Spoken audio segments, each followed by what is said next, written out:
Hello student, कैसे हैं आप लोग। उम्मीद करता हूँ अच्छे होंगे, खुश होंगे। माय डियर स्टूडेंट्स, आज का जो सेशन है, आज जो मैं आप लोगों को बताने के लिए आया हूँ, सिखाने के लिए आया हूँ, काफ़ी इंपॉर्टेंट रहेगा आपके लिए। आप एक स्टूडेंट्स हो तो आपके लिए ये सेशन काफ़ी इंपॉर्टेंट है। आप इस बात को गौर से सुनिएगा। मैं आपसे पूछूं कि बच्चों आप लोग पढ़ाई करते हो, आप क्यों पढ़ते हो? आप कहेंगे सर आप मजाक करना शुरू कर दिए। नहीं भाई, मैं पढ़ाने आया हूँ, मैं मजाक क्यों करूँगा। आप कहोगे कि सर मैं इसलिए पढ़ता हूं कि पढ़ना, ज्ञान अर्जन करना, नॉलेज पाना, शिक्षा पाना जिंदगी जीने के लिए काफ़ी ज़रूरत है। मैं कहूँगा बिल्कुल अच्छी बात है, लेकिन इसके साथ साथ, ज्ञान अर्जन के साथ साथ आप कुछ और भी एस्पेक्ट करते हैं अपने लाइफ में। आप कहेंगे हाँ सर, एक नौकरी हो जाए तो बल्ले बल्ले है। मैं कहूँगा बहुत अच्छी बात। सब किसी की सोच होती है, हर किसी की सोच होती है एक गवर्नमेंट जॉब हो जाए।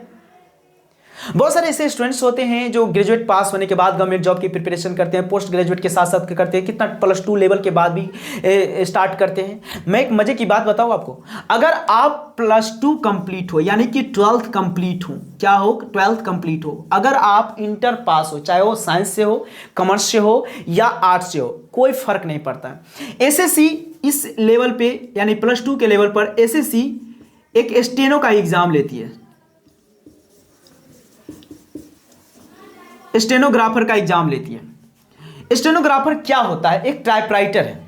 जो इसकी जो मांग है प्राइवेट सेक्टर में भी है और गवर्नमेंट सेक्टर में भी है। प्राइवेट सेक्टर और गवर्नमेंट सेक्टर हर जगह एक टाइपराइटर की अब जरूरत पड़ने लगी है। अब एक मेरी बात समझिए, अब इसको सीखेंगे कहां से? इसके लिए बजाते इसका कॉलेज होती है। आप पॉलिटेक्निक कॉलेज से सीख सकते हैं या मान्यता प्राप्त किसी कंप्यूटर इंस्टीट्यूट से भी सीख सकते हैं, जो आपको शॉर्ट हैंड सिखला सके। वहां से आप इसकी स्टडी कर सकते हैं। अब बात रहा कि सर इसमें लड़का लड़की कोई भी फॉर्म भर सकता है, तो हाँ, लड़की लड़का कोई भी फॉर्म भर सकता है, लेकिन +2 कंप्लीट होना चाहिए। साथ साथ एज का जो मार्जिन है आपका 18 से 27 होना चाहिए। कितना? 18 से 27। लेकिन हाँ, अगर आप ओबीसी हो तो 3 साल का आपको फायदा होगा एक्स्ट्रा। एससी हो, एसटी हो तो आपको 5 साल का एक्स्ट्रा फायदा होगा। ये आपका कैटेगरी के बेनिफिट मिल गया। दूसरी ऑप्शन, ये जो एग्जाम लेती है ना, 2 टर्म एग्जाम लेती है। एक ग्रेड क्या है इसका, ग्रेड सी और ग्रेड डी लेवल पर स्टेनो एग्जाम लेती है, ध्यान रखना। अब इसके बाद कोई भी एग्जाम को पास करने के लिए आपको एग्जाम की पैटर्न को समझना पड़ेगा। स्टेनोग्राफर में नौकरी करने के लिए आपको एग्जाम की पैटर्न को पकड़िए, एग्जाम की पैटर्न को पकड़िए। एग्जाम की पैटर्न 2 लेवल पर आपका एग्जाम होगा। एक होगा जो आपको रिटन टेस्ट पर लिया जाएगा, एक होगा जो आपका स्किल टेस्ट लिया जाएगा। आप गौर से समझिएगा। फर्स्ट जो है आपका रिटन टेस्ट है। रिटन टेस्ट में आपको 3 सब्जेक्ट से एग्जाम में सवाल पूछा जाएगा। एक होता है जनरल अवेयरनेस, जिसका नंबर ऑफ क्वेश्चन 50 क्वेश्चन होंगे और 50 मार्क्स के होंगे। इसके बाद होता है एक रीजनिंग। जी हाँ, रीजनिंग का भी नंबर ऑफ क्वेश्चन आपका 50 होंगे और 50 मार्क्स होंगे। और इसके बाद जो होते हैं इंग्लिश का पेपर में आपको 100 क्वेश्चन, यानी 100 क्वेश्चन, नंबर ऑफ क्वेश्चन 100 और मार्क्स भी आपका 100।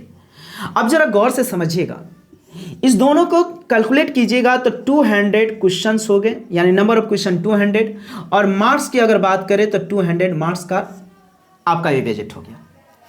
इस पेपर को बनाने के लिए आपको 120 मिनट का समय दिया जाएगा। मतलब सीधी सी बात है, 2 घंटे यानी 2 आवर्स का समय मिलेगा इसको बनाने के लिए। इसका जो एग्जाम होगा कंप्यूटर बेस्ड एग्जाम होगा।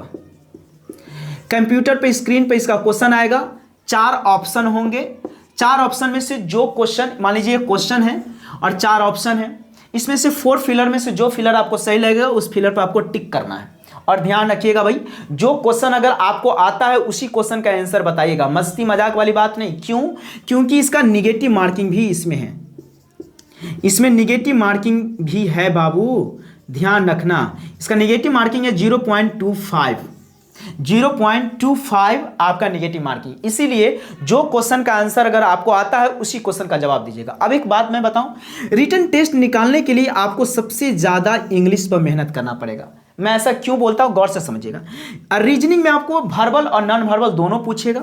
जीए मतलब जनरल अवेयरनेस पूछेगा। इन दो पेपर जनरल अवेयरनेस और रीजनिंग आप चाहो तो सेल्फ स्टडी से प्रीवियस ईयर का बुक लेकर, प्रैक्टिस सेट का बुक लेकर के आप मेहनत करके आप अच्छे मार्क्स गेन कर लोगे। लेकिन इंग्लिश में क्या होता है कि अधिकतम बच्चे, ज्यादातर बच्चे +2 लेवल पर इंग्लिश में कुछ खास नॉलेज नहीं होती है उसकी, यानी इंटर लेवल पर, +2 लेवल पर इंग्लिश में तो अच्छे मार्क्स तो ले आते हैं। मार्क्स लाना भाई साहब इस सरकार में और नॉलेज पाना बहुत फर्क है, ठीक है। ये एकेडमिक एग्जाम नहीं, ये ऑब्जेक्टिव एग्जाम है। इसमें एक से एक दारा सिंह सब बैठा होगा आपका, ठीक है। तो आपको इंग्लिश सीखने के लिए एकदम बेसिक से लेकर के लिटरेचर यानी कि पैसेज वगैरह सब बनाने आना चाहिए, इतने लेवल तक सीखना होगा। इसके लिए आपको मुख्य तौर पर मैं जो सजेस्ट करूंगा, टीचर को ज्वाइन कीजिए, कोई teacher class, coaching class join कीजिए, चाहे ऑनलाइन कीजिए या ऑफलाइन कीजिए। ऑनलाइन पढ़ना हो या ऑफलाइन पढ़ना हो, दोनों चीज मैं पूरा करवाऊंगा। इस चैनल को सब्सक्राइब कर लीजिएगा ऑनलाइन, यानी कि मैं यूट्यूब पर भी आपको इंग्लिश का पूरे पेपर को स्टडी करवाऊंगा, ठीक है। इस चैनल को सब्सक्राइब कर लीजिए। दूसरी ऑप्शन बाबू, जब आप रिटन टेस्ट पास कर जाते हो तो आपका दूसरा एग्जाम आता है स्किल टेस्ट। स्किल टेस्ट में आपको 10 मिनट के लिए एक ऑडियो क्लिप सुनाया जाएगा। ऑडियो क्लिप या तो रिकॉर्डेड होगा, उसको आपको सुनाया जाएगा, या तो फिर उसमें के जो व्यक्ति होंगे वो आपको डिलीवर्ड करेंगे और उसको आपको शॉर्ट हैंड में टाइप कट करना पड़ेगा। ध्यान रखिएगा, जब हम लोग पढ़ाते हैं ना तो आप लोग क्या करते हो, क्लास में पूछते हो सर एक बार रिपीट कीजिएगा, नहीं सुन पाते हैं तो, या नहीं समझ पाते हैं तो आपको रिपीट करवाते हो। लेकिन उस एग्जाम हॉल में आपको रिपीट नहीं करेगा, एक बार सुनाया और एक ही बार में सुन करके आपको टाइप करना है।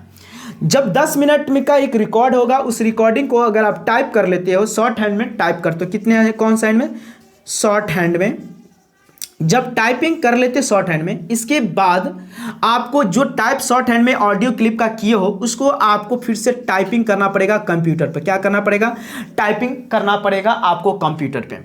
इसकी जो लैंग्वेज होंगी ये हिंदी और इंग्लिश, हिंदी और इंग्लिश दोनों लैंग्वेज होते हैं। आप जिस भी लैंग्वेज में प्रेफर करेंगे उसी लैंग्वेज में आपको टाइपिंग करना पड़ेगा, चाहे हिंदी हो या इंग्लिश हो, ये आपके ऊपर डिपेंड करता है। अब सुनो गौर से बाबू, स्किल टेस्ट पास करना कोई बहुत टफ नहीं है, बहुत लॉलीपॉप भी नहीं है, आपको तो पढ़ना पड़ेगा। अगर अच्छे से कंटिन्यूअस वे में सिंसियर होकर अगर 6 से 8 महीना अगर आप इस पे स्टडी कर लेते हैं, बढ़िया से सीख लेते हैं, तो मैं दावे के साथ कहता हूं कि आपका सिलेक्शन बहुत ही आराम से हो जाएंगे, और +2 लेवल पर। अब इतना तो हो गया। अब इसमें लड़की लड़का कोई भी जा सकते हैं, पहली बात। दूसरी बात, फॉर्म भरने की जो बात आएगी, तो अगर आप SC ST से हैं या फिर लड़कियां हैं तो आपको फॉर्म फिलअप करने का 1 भी रुपया नहीं लगेगा। बाकी कैटेगरी से आते हो तो 100 रुपया लगेगा।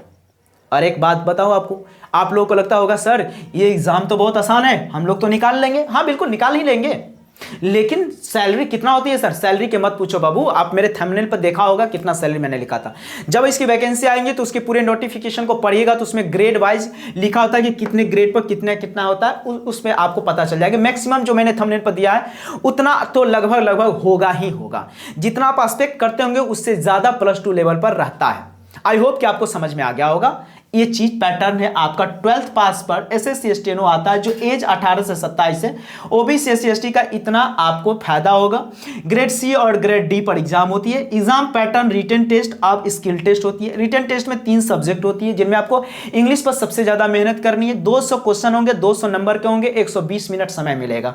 मान लो कि 2 घंटे आपका एग्जाम का समय मिलेगा। एक गलती कीजिएगा, एक गलती कहा गया, निगेटिव मार्किंग है 0.25% आपको काटेगा। कंप्यूटर बेस्ड एग्जाम होगा, एक क्वेश्चन होगा, 4 ऑप्शन होगा, जो सही होगा उस क्वेश्चन पर आपको टिक करना है। आपको समझ में आ गया? तो जय हिंद बच्चों, फिर मैं अगले सेशन लेकर के आऊंगा, अगला वीडियो लेकर आऊंगा, सिखाने की कोशिश करूंगा। और आपको भी नई नई चीज जो भी सीखना है, जो भी चैप्टर पढ़ना है, मुझे कमेंट के जरिए बताइएगा, फिर मैं आपको आगे बताऊंगा। जय हिंद।